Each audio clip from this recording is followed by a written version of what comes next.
Bismillah.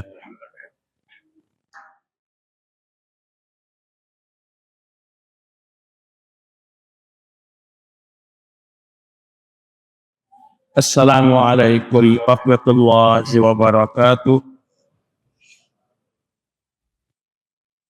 Alhamdulillahi rabbil alamin. Wa bihi nasta'in ala umuri dunya waddin.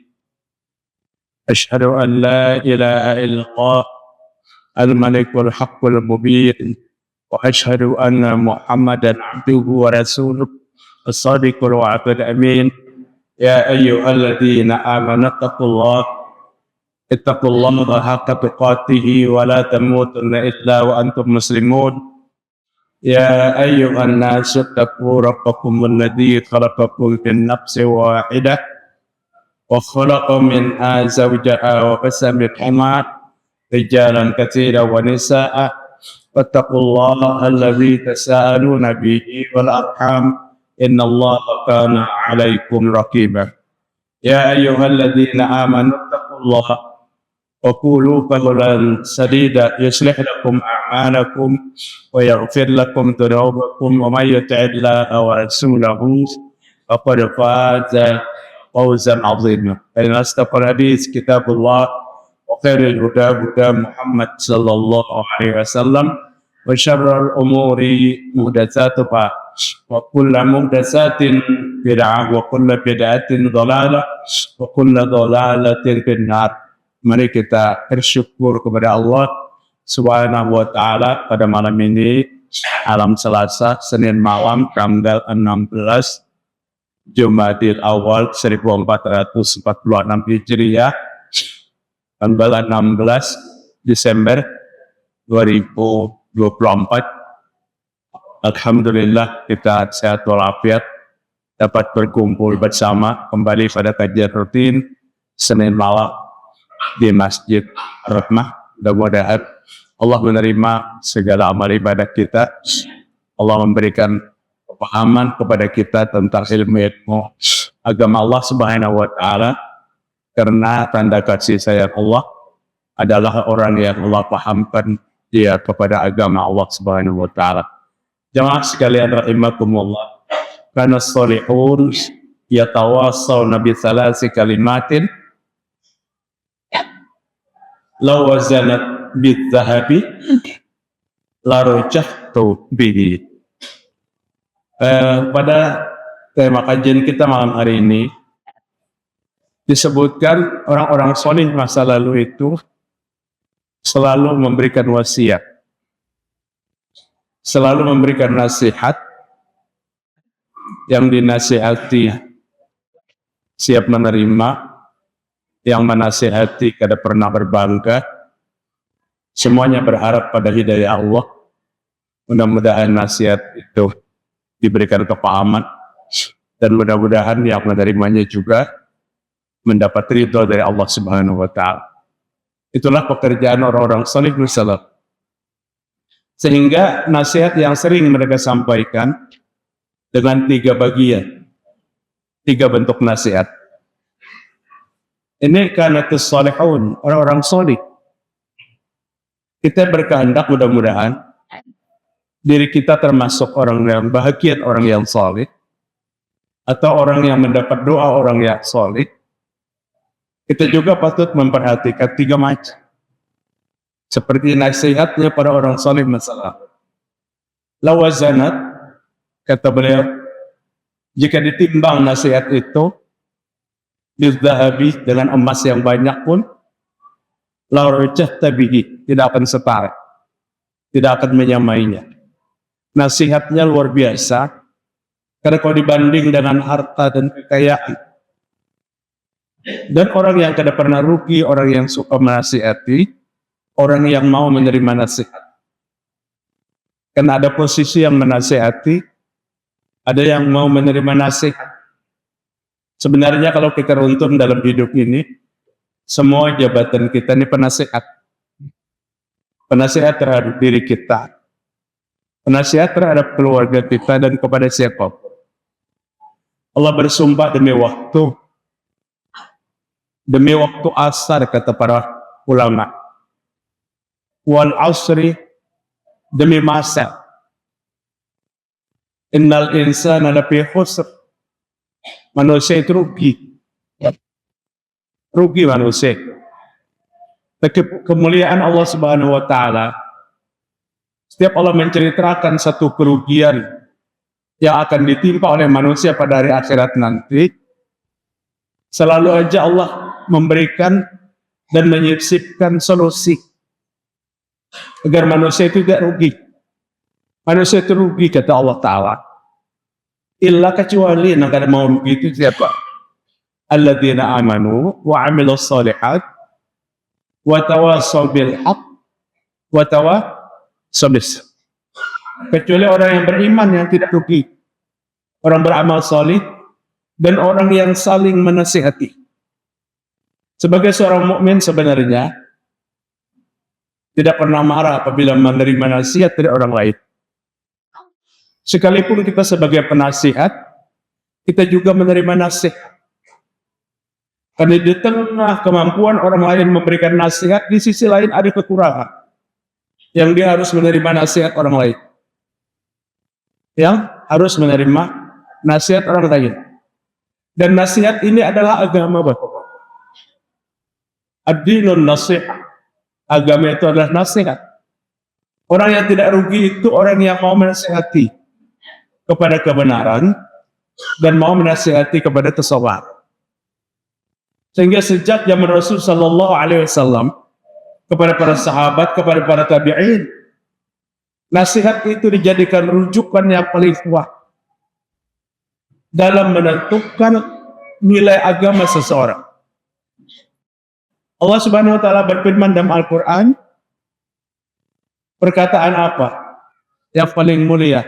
Wa man ahsanu qawlan mimman da'a ila Allah. Tidak ada perkataan yang lebih baik kecuali ucapan dan nasihat orang yang mengajak orang lain untuk bertakwa kepada Allah Subhanahu wa taala. Tapi perkataan apa yang paling dimurkai oleh Allah Subhanahu wa taala? Dalam sebuah hadis yang sahih, Rasul sallallahu alaihi wasallam menyampaikan, "Idza da'ar rajulu ila ar-rajuli ittaqillah wa qala alaika bi nafsik." Ada satu ucapan yang sangat dimurkai oleh Allah Subhanahu wa taala. Siapapun yang mengucapkan itu akan murka. Dan ucapan ini dianggap biasa. Bahkan orang yang mengucapkan ini seolah-olah kena. Idza da'ar rajul, kata Allah, apabila seseorang mengajak orang lain bertakwa kepada Allah Ta'ala. Seorang mengajak orang lain bertakwa kepada Allah, kemudian dijawabnya orang yang mengajak itu. Apa jawabannya? Alaika binafsik. Urus diri kamu, jangan perlu mengurus orang lain. Sungguh perkataan ini perkataan yang sangat dimurkai oleh Allah. Artinya urus dirimu karena perlu mengurus orang lain. Yang menjawab ini tidak mau menerima nasihat. Karena mau lalu menerima nasihat, sehingga pada saat ada orang memberi nasihat, kesalahan yang memberi nasihat ini dikoreknya habis-habisan. Padahal di dalam Al-Quran Allah katakan, tidak ada perkataan yang paling baik kecuali orang yang menasihat, orang yang mengajak orang lain kepada Allah Subhanahu wa taala. Wa tawassaw bil haqq wa tawassaw bis sabr. Itu solusi supaya kita tidak menjadi orang yang rugi. Pada surah yang lain Allah berbicara tentang tingginya nilai nasihat itu. Allah bersumpah 3 kali. Wattin wa zaitun, 4 kali. Wattin wa zaitun wa turi sinin wa hadzal baladil amin. Itu sumpah Allah Ta'ala.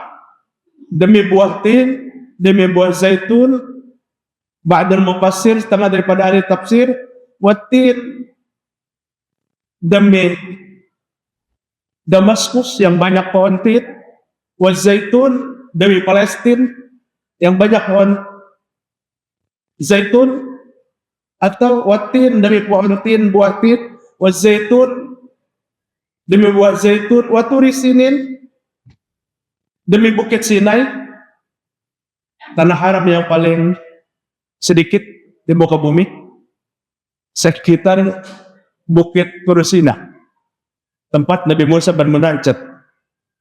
Tanah haram itu ada 4 Bapak. Tanah haram yang pertama adalah Makkah, permohonan Nabi Ibrahim, luasnya luar biasa. Tanah haram yang kedua adalah Madinah, permintaan Nabi Muhammad sallallahu alaihi wasallam.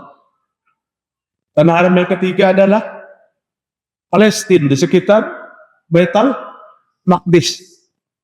Dan tanah haram yang keempat adalah Bukit Sinai, Bukit Tursina, tempat Nabi Musa bermunajat. Tapi Nabi menyuruh kita untuk menengok 3 tanah Arab, Makkah, Madinah, dan Palestina. Tapi Palestina ta'ala, semua itu ada nilai-nilai tertentu. Makkah seperti 100.000, sedekahnya, sholatnya, apanya. Madinah seperti 1.000, sholatnya, sedekahnya, zikirnya, apa, alibatnya. Dalam riwayat yang lain, tapi ulama tidak menyepakati, untuk Palestina seperti 500.000. Seperti 1.000, seperti 500 kali lipat. Dengan ibadah-ibadah yang lain. Setelah Allah bersumpah, apa yang Allah katakan pada ayat itu? Laqad khalaqnal insana fi ahsani taqwim. Dan sesungguhnya Allah telah menciptakan manusia itu dari kejadian yang paling bagus. Manusia itu kejadian yang paling bagus. Boleh kita duduk dengan hewan peliharaan kita di rumah. Apakah hewan itu kucing rumah atau apa? Semua memiliki kelengkapan yang sama. Kalau kucing kita berhidung, kita juga berhidung. Mulut kita juga memulut. Alisnya panjang-panjang, kita kayak ini. Tapi judulnya manusia yang terbaik. Manusia yang terbaik. Allah katakan manusia yang baik ini, tsumma radadnahu asfala safilin. Kemudian kami akan campakkan manusia itu ke tempat yang paling di bawah daripada api neraka, Bapak. Manusia yang baik, manusia yang gagah, yang cantik itu akan dicampakkan ke dalam neraka. Itulah indahnya Al-Quran. Setiap ada berita tentang hukuman, Allah lagi memberikan solusi. Apa solusinya supaya jangan masuk neraka? Diletakkan di tempat yang paling di bawah. Illal ladzina amanu wa 'amilus shalihat falahum ajrun ghairu mamnun. Kecuali orang yang beriman dan beramal saleh, maka bagi mereka pahala yang tidak ada henti-hentinya. Jemaah sekalian, adalah bahagian daripada agama. Apa di antara nasihat yang disampaikan oleh orang saleh pada masalah ini? Yang pertama, man aslama ma bainahu wa bainallah aslahallahu ma bainahu wa bainan nas. Ini kita rasakan, Pak. Kita praktekkan, kemudian kita merasakan. Siapa yang memperbaiki hubungannya dengan Allah Ta'ala, siapa yang memperbaiki hubungannya dengan Allah, maka Allah akan memperbaiki hubungannya dengan sesama manusia.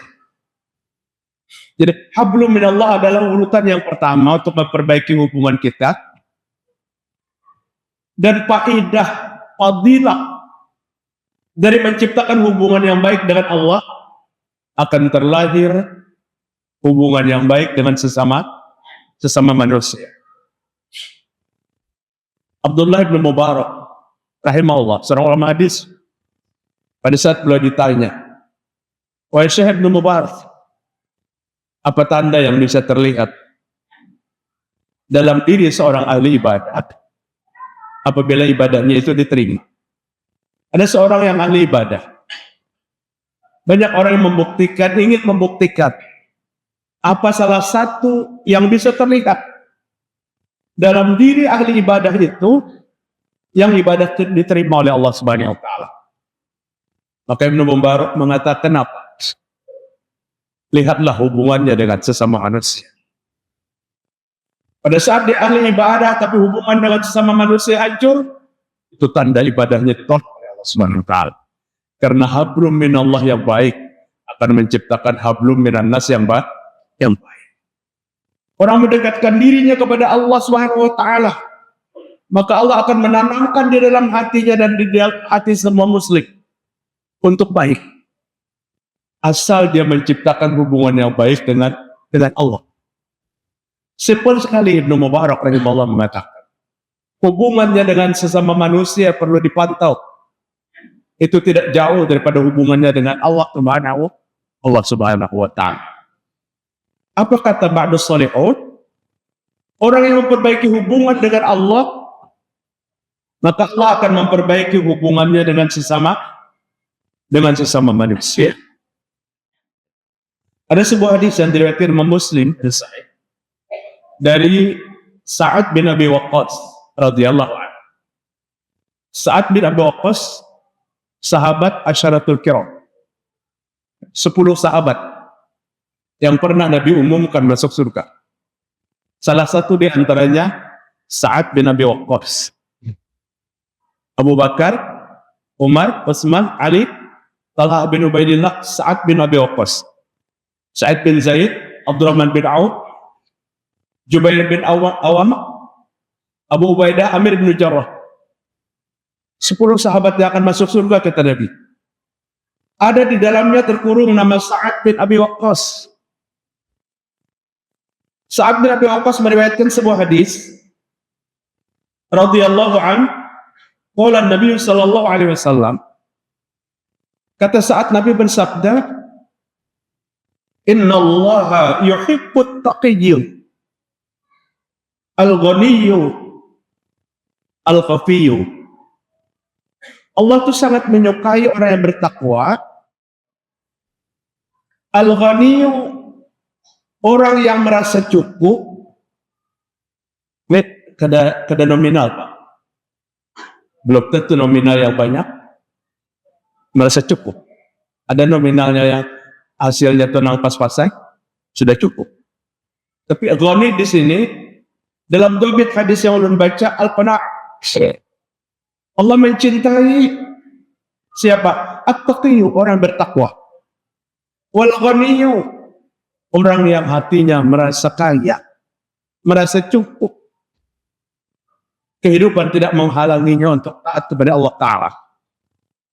Ini namanya al-ghani.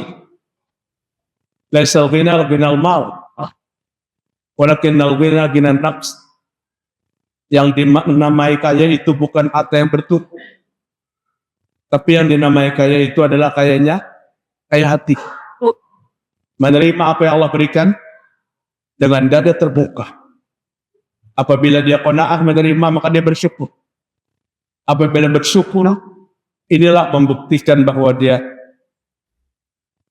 beribadah yang baik dengan kesyukuran. Apakah aku abdan syukur? Apakah aku tidak boleh menjadi hamba Allah yang bersyukur? Wal khafiyyu, kata Nabi Muhammad SAW. Dan Allah mencintai orang yang al-khafiyyu, menyembunyikan ibadahnya. Menyembunyikan ibadahnya. Dia tidak pamer ibadah. Dia tidak pernah bercerita panjang-panjang apa yang diamalkannya, apalagi pada saat ibadahnya sendiri. Sampai Nabi Muhammad SAW mengukur, tasaddaqa bi sadaqatin hatta la ta'lamu shimalu ma tunfiqu yaminah. Dia bersedekah dengan sedekah yang dia berikan sehingga tangan kanan ini tidak tahu apa yang diberikan oleh tangan kiri. Pasti tahu, Pak. Nang dijonong oleh tangan kanan kita, tangan kiri ini tahu. Berapa nih? 20.000 tangan kiri. Tapi kenapa Nabi mengambil contoh seperti ini? Saking rahasianya. Tangan kiri aja kada tahu, apalagi orang se-RT, apalagi orang sekampung. Apa maksudnya? Nisbah kekhafiyan, kerahasiaan. Kerahasiaan. Beda. Oh ini pian aja renang tak boleh, diam-diam yang lain. Renang lain itu akan siden kurang. Padahal di pesan ini pian aja nak tahu, orang lain kan perlu tahu. Dan sulit kita mencari manusia yang seperti ini. Kayak Bapak, Anu tanda terimanya Anda kami kirim makan kah? Terserah Allah Ta'ala yang tahu. Oh, luar biasa. Luar biasa. Sedekah itu paling banyak Allah menyebutkan dengan apa? Dengan sir. Dengan sir. Iya lamun sir. Benar juga kada kawa jomba dia anak tinggalkan sedih. Bahaya lagi. Jadi pada saat beliau tasaddaqa bi sadaqatin, memberikan tangan kanan, tangan kiri kada tahu. Tangan kiri ke batang. Ini sedekah yang tertinggi di sisi Allah Subhanahu wa taala. Dia berikan pada saat dia masih kuat, dia yang menguasai harta itu. Dia berikan dari hasil usahanya yang halal. Kemudian dia berikan dengan apa? Dengan rahasia. Dengan rahasia. Bapak-bapak hadirin rahimakumullah. Beginilah orang-orang soleh masa lalu menciptakan hubungan yang harmonis dengan Allah Ta'ala. Menciptakan hubungan yang baik dengan Allah. Apa yang diharapkan? Setelah tercipta hubungan yang baik dengan Allah, akan tercipta hubungan yang baik dengan sesama manusia. Apalagi umpamanya ada orang berbangga-bangga tentang sebuah ibadah yang bisa lakukan. Kemudian dengan ibadahnya itu dia mudah sekali mencaci orang lain. Kemudian potongan orang neraka kada lalu datang. Nauzubillah ngejar. Neraka atau surga itu kada ada kita. Seburuk apapun manusia, jangan pernah kita katakan dia adalah potongan orang neraka. Jangan-jangan itu kembali kepada yang mengucapkan. Hak Allah jangan diambil-ambil. Hak Allah diambil-ambil. Biar dia punya anak nangka ini nak. Namun biar kan rubah namanya, biar kada berharap dapat rahmat dari Allah Ta'ala. Jangan sama sekali. Urusan rahmat, urusan nikmat, bukan kita yang mengatur. Bukan karena nama anak. Bukan karena kita salah bersahabat. Rahmat, nikmat itu Allah yang mengatur.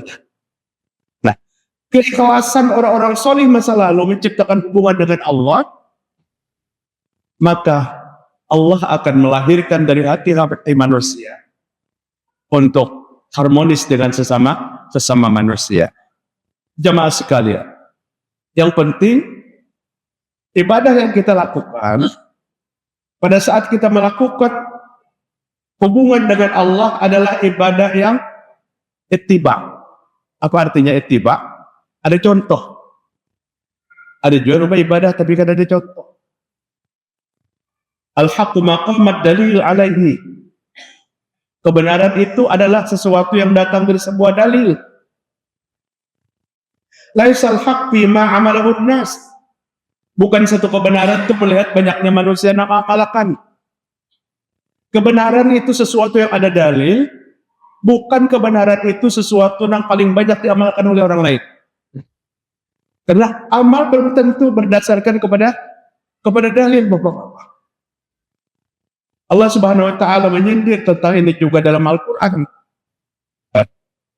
Bagi orang yang apa?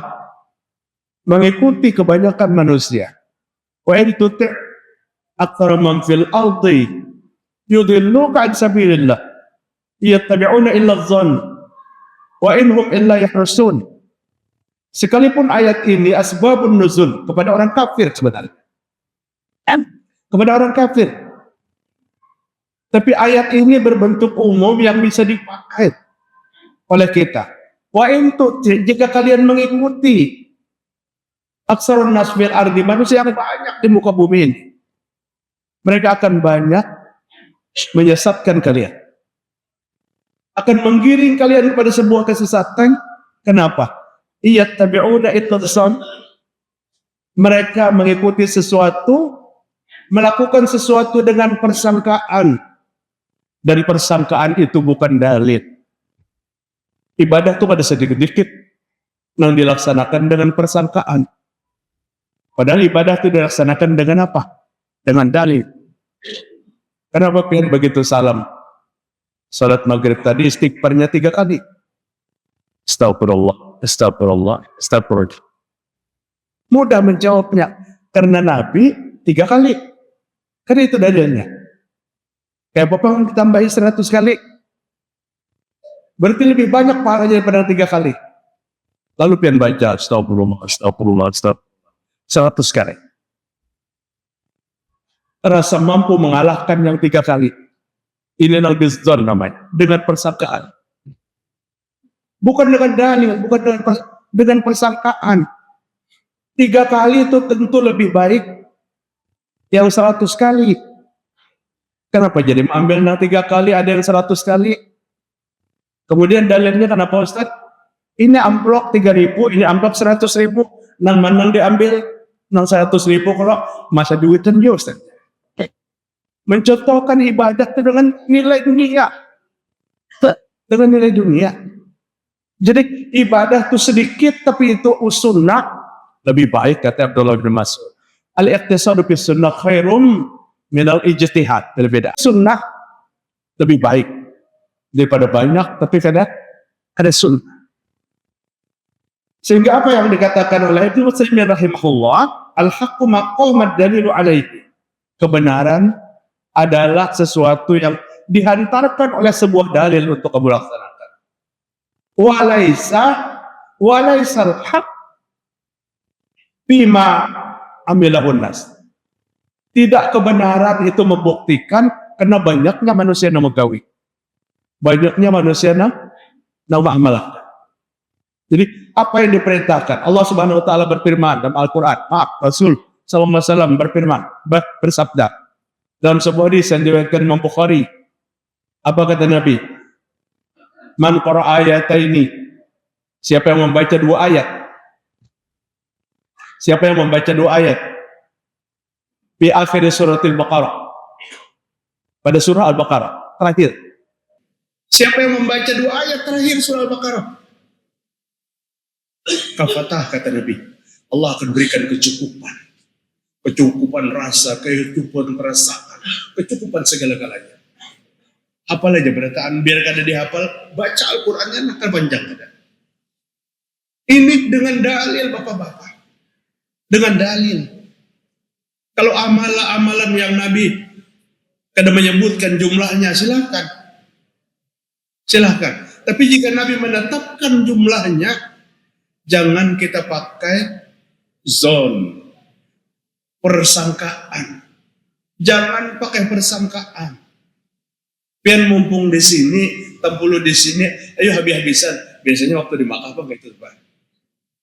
Mau umrah sudah. Kemudian diumumkan pulang oleh kru travel, siapa hendak mengulangi umrahnya, ya silahkan lewat city tour. Sehingga karena di Ja'ronah ambil mekat. Situ sudah terbagi 2 pendapat. Ada yang mau 4, ada yang kada. Janang seko. Nang kedua nih kesan arwah mama. Karena kuitan besian 2, mama dan bapak. Maka nang ketiga umrah pulang sedin. Mencarter mobil. Kemana ambil mekat? Ke Ja'ronah. Untung itu arsa hendak pulang. Maka umur sudah tua. 70 tahun. Bini mati, babini 3 bulan, dibawa umrah nang bini. Nang laki kada tepi kuat lagi, nang bini kuat. Umrahnya masuk turun. Akhirnya apa? Muntah-muntah. Setelah balik ke hotel, padahal ini tinggal lagi sehari belikan. Dan meninggal. Nang bini sempel. Alhamdulillah sidin mati sahid ya namanya. Mudahan bujur-bujur mati sahid. Khawatir keuyuhan Pak. Jika yang dilakukan ini betul-betul sunnah, insya Allah itu bisa tergolong kepada mati syahid. Tapi 4 kali perjalanan umrah Nabi Muhammad SAW, pada waktu masuk Makkah, sekali Nabi melaksanakan umrah. Nabi ingin mengulang, berangkat lagi pada pemberangkatan berikutnya. Bagaimana dengan umrah 7 kali sama dengan ibadah haji? Ini yang namanya bizzon, dengan persangkaan. Iya tabi'una illa zon, dengan persangkaan belaka. Beritanya kada jelas, dalilnya kada ditemukan, tapi itu yang dihembuskan. Itu yang dihembuskan. Maka beragama itu perlu sekali bapak-bapak. memegang teguh sumber agama itu dengan benar. Yang kedua, nasihat ba'dus salihun wa man aslaha sariratahu aslahallahu ala niyatahu. Siapa yang memperbaiki hubungan dengan Allah pada waktu seorang diri, dia jaga hubungannya dengan Allah. Biasanya Pak, pelanggaran itu kebobolannya waktu seorang diri. Kita melakukan satu pelanggaran itu supaya diketahui oleh orang lain, sehingga sembunyi-sembunyi, tidak mampu menjaga diri pada saat dia menyendiri. Pada saat dia sendiri, dia jaga hubungannya dengan Allah. Aslahallahu sariratah, aslahallahu alaniyatah. Allah akan menjaga hubungan di saat dia berada di tengah orang banyak. Allah jaga orang itu pada saat di tengah orang banyak. Pada saat dia menjaga hubungan dengan Allah. Ini berat benar Bapak-Bapak. Berat benar. Sholat 5 waktu aja.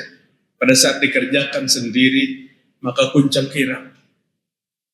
5 menit selesai 4 rakaat sholat zuhur, lengkap dengan qobliyah ba'diyah. Padahal kalau di masjid, qobliyahnya aja sudah 5 menit. Ba'diyahnya 5 menit, sholat zuhur berjamaahnya 15 menit. Tapi pada saat sendirian, maka lengkap 8 rakaat. Ini tidak menjaga hubungan di waktu sendiri dengan Allah Ta'ala. Rasulullah SAW justru pada saat sendiri, beliau memperkuat hubungan dengan Allah Subhanahu Wa Ta'ala. Satu hari aku bersama Nabi melaksanakan sholat malam. Nabi membaca surah Al-Baqarah. Kata Ibnu Abbas, anak muda yang waktu Nabi wafat umurnya baru 13 tahun. Masih kuat lintuhut dan pinggangnya. Dia sholat bersama Nabi. Satu malam, sholat malam. Pada rakaat pertama Nabi membaca surah Al-Baqarah 286 tadi. 286 ayat. Ibnu Abbas yang masih muda sudah berdoa dalam hatinya, mudahan akhir surah Al-Baqarah dan Nabi ruku. Uyuh benar berdiri 286 ayat. Amun kita tuh ruku dahulu aja. Kada sidin dihadang sidin. Ternyata syahidallahu annahu la ilaha illallah amanar rasul itu yang terakhir. Allah sami'na wa ata'na ghufranaka rabbana wa ilaikal masir. La yukallifullahu nafsan illa wus'aha laha ma kasabat wa 'alaiha ma iktasabat. Rabbana la tu'akhizna in nasina wa akhtana rabbana wa la tahmil 'alaina isran kama hamaltahu 'alal ladzina min qablina. Rabbana wa la tuhammilna ma la taqata lana bih wa'fu anna waghfir lana warhamna anta maulana wansurna 'alal qaumil kafirin. Mudahan ruku jadi nafas. Ternyata Nabi teruskan. Bismillahirrahmanirrahim. Teruskan surah Al-Imran lagi.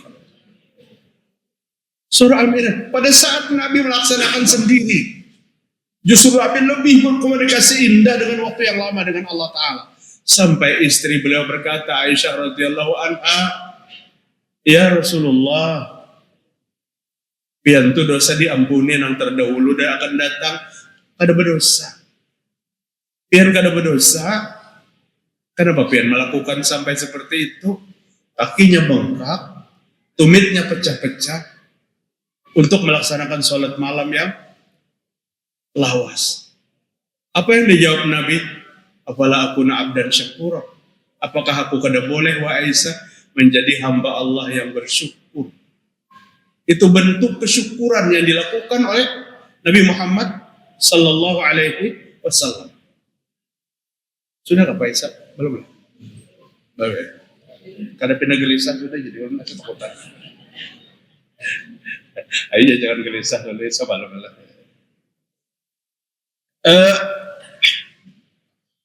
Dalam sebuah hadis dari Abu Hurairah radhiyallahu anhu, diriwayatkan Imam Bukhari, 7 golongan orang yang mendapat kenaungan pada hari kiamat. Yang ketujuh urutannya, rajulun zakarallah khalian wa fadat aina. Seseorang yang duduk di tempat yang sepi, menyendiri duduknya, tapi melelehlah kedua air matanya. Meleleh kedua air matanya. Kenapa jadi menangis? Ingat berapa banyak kesalahan masa lalu. Ingat belum bertobat dengan baik. Ingat belum hijrah dengan benar. Maka menangis. Menguatkan nilai keimanan yang disampaikan kepada Allah Subhanahu wa taala. Tapi justru dilakukan pada waktu dia menyendiri. Bukan dilakukan pada saat di tengah orang banyak. Apa yang para ulama masa lalu katakan, orang yang memperbaiki dirinya kepada Allah di saat dia menyendiri, maka Allah akan memperbaikinya di saat dia bersama orang lain. Kemudian nasihat yang ketiga, Bapak-bapak. Nasihat yang penutup. Wa man ihtamma bi amri akhiratihi kafahu Allahu amra dunyahu. Siapa yang selalu cenderung kepada urusan akhiratnya, cenderung kepada amal ibadah, maka Allah Subhanahu wa taala akan mencukupkan urusan dunianya. Rasanya ini ada juga dalam sebuah hadis. Wa ma tamamtu bima taqabbalallahu li, kata Nabi Ibrahim. Aku tidak pernah sedih dengan sesuatu yang Allah sudah jamin. Apa yang Allah jamin kepada kita? Wa ma min dabbatin fil ardi illa 'ala Allahi rizquha. Bagi yang melata di muka bumi ini, maka rizkinya kepada Allah Subhanahu wa taala. Allah menjamin rizkinya. Allah menjamin. Sesuatu yang sudah dijamin Allah, kada perlu sedih.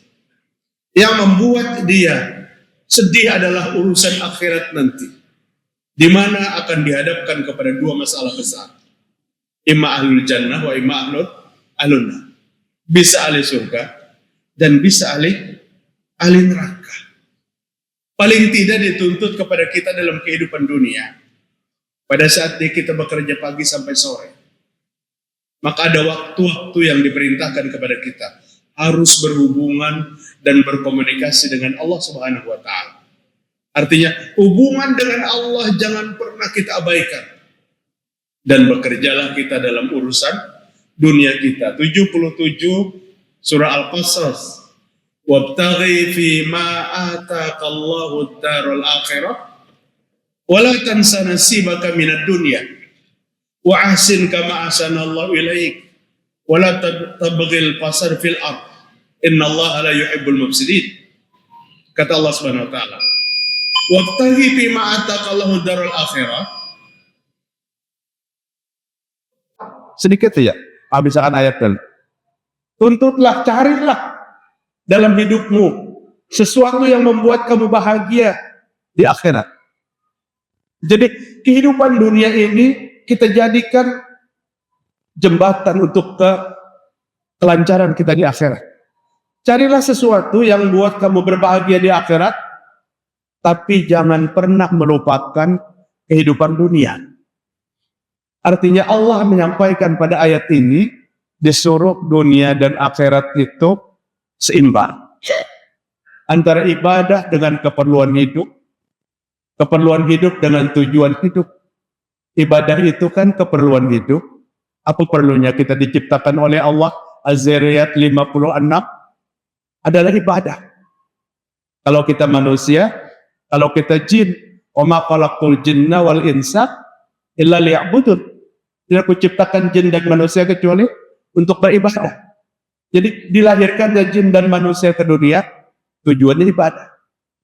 Tapi ada keperluan hidup. Keperluan hidup itu bekerja untuk menutupi keperluan tiap hari. Keduanya ini dijalankan dengan seimbang karena kedua-duanya nilainya ibadah. Keperluan hidup dan tujuan hidup. Tidak ada yang saling mengorbankan. Karena tujuan hidup, keperluan hidup dikorbankan. Karena keperluan hidup, tujuan hidup dikorbankan. Tidak. Kedua-duanya jalan. Tapi yang bisa seimbang itu sedikit. Sedikit. Kalau kita hidup di dunia, pasti yang lebih kita utamakan dunia. Kita utamakan dunia. Allah Subhanahu wa taala sampaikan 77 al-qasas. Bertindaklah dengan seimbang pada saat kita hidup di dunia ini. Wa mahtamma bi akhirati. Siapa yang memegang teguh kepentingan akhirat, Allah akan menyempurnakan dunia. Lalu simpulkan. Wa ba'du salihun. Nasihat orang salih masa lalu. As-salafus salih. Yang pertama, perbaiki hubungan dengan Allah. Allah akan memperbaiki hubungan dengan sesama manusia. Dari nilai ibadah akan terakhir tindakan, perkataan, ucapan, perbuatan yang indah, bukan membuat orang benci. Yang kedua, wa man asal hasarirata, perbaiki pada saat kita menyendiri hanya bersama Allah. Allah akan memperbaiki hubungan kita dengan sesama manusia. Dan yang ketiga, siapa yang mengutamakan kehidupan akhiratnya, Allah akan mencukupkan kehidupan dunia. Subhanakallahumma wa bihamdik, asyhadu an la ilaha illa anta, astaghfiruka wa atubu ilaik. Assalamualaikum warahmatullahi wabarakatuh.